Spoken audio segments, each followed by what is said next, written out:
Kali ini saya akan membahas enabling drone service, drone crowd searching. Nah, langsung saja. Drone atau kendaraan udara tak berawak adalah kendaraan terbang yang tidak memiliki pilot manusia. Ya, karena drone ini dikendalikan oleh remote control. Nah, drone juga ini biasa digunakan oleh militer untuk berperang dan digunakan dalam tugas kompleks. Tugas-tugas ini membutuhkan banyak hal kontrol dan instruksi, komputer kontrol modern, dan sistem navigasi lokal yang efektif.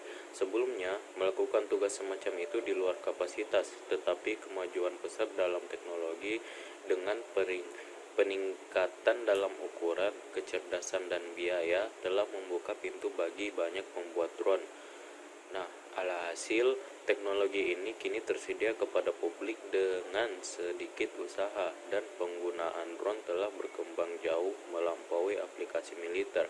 Nah, adapun kegunaan lainnya itu yang pertama untuk menyelamatkan nyawa, yang kedua mengirim barang dan medis persediaan, yang ketiga survei, yang keempat pembuatan film, yang kelima penyelamatan dan lain-lainnya. Nah, karena mobilitasnya, drone dapat masuk secara otonom, dekat dengan benda terbang, bergerak, atau benda tetap lainnya. Nah, adapun kontribusi kami yang dapat diringkas sebagai berikut. Yang pertama, usulkan dan selidiki konsep crowd powered layanan drone menggunakan 3 skenario berbeda. Nah, yang kedua, drone untuk melakukan crowd search tugas ke orang terdekat lainnya, yaitu pemrosesan tugas crowd search ke internet. Kami menunjukkan bagaimana drone dapat melakukan crowd search tugas. Maksudnya di sini pemrosesan gambar yang dibutuhkan ke koleksi perangkat lokal terdekat atau perangkat lokal tersebut. Konsep layanan drone bertenaga crowd. Tujuan dari kerangka layanan drone yang kami usulkan adalah menggunakan perangkat yang didukung kerumunan untuk mengumpulkan dan memproses data secara efisien. Kerangka seperti itu dapat memiliki sejumlah aplikasi dan dapat berguna dalam situasi yang berpotensi mengancam nyawa. Misalnya, kerangka kerja bisa diterapkan untuk menemukan puing-puing dari kecelakaan pesawat dan juga untuk membantu orang yang terdampar di suatu tempat karena insiden kebakaran.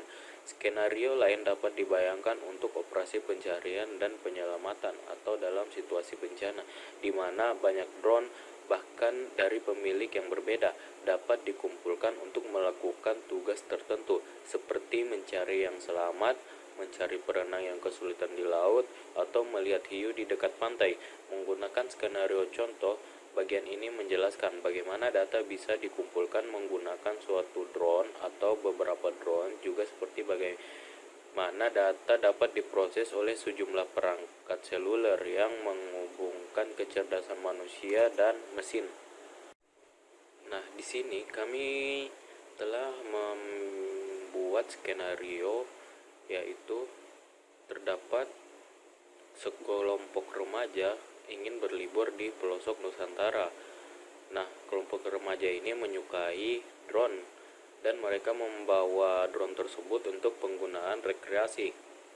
Nah, di musim panas Nusantara ada banyak turis di sekitar sana. Nah, ada insiden terjadi. Api terjadi di salah satu pulau karena sambaran petir. Itu lokasi beberapa orang yang mungkin dalam bahaya di pulau itu. Nah, tidak diketahui berapa banyak orang yang terkena bencana di sana. Nah, tim penyelamat kebakaran telah mengajukan kepada publik untuk membantu menemukan orang yang membutuhkan di mana saja. Nah, sekelompok remaja tadi memutuskan untuk membantu memanfaatkan perangkat dan teknik crowd search. Kami telah menyajikan 3 pendekatan di mana perangkat crowd search dapat dimanfaatkan. Nah, yang pertama, single drone approach. Dalam pendekatan ini, satu perangkat master akan mengontrol satu drone untuk mengumpulkan data, dan data yang dikumpulkan akan diproses oleh node pekerja terhubung ke perangkat master.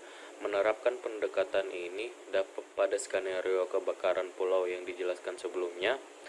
Nah, sekelompok remaja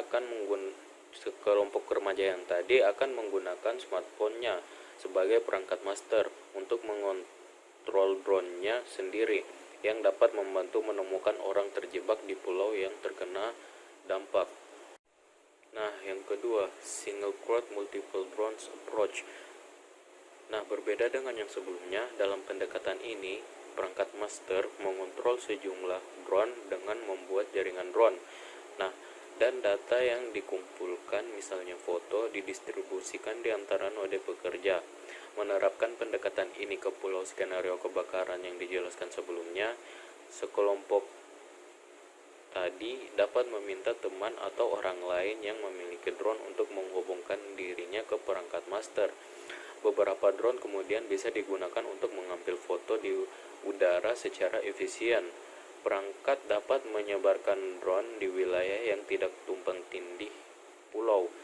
Tugas yang sama akan memakan banyak waktu lebih lama. Pendekatan ini jauh lebih baik daripada single crowd. Pendekatan single crowd karena dapat menghemat waktu yang berharga dalam situasi yang berpotensi mengancam jiwa seperti kebakaran. Nah, yang ketiga, multiple crowd, multiple drones approach.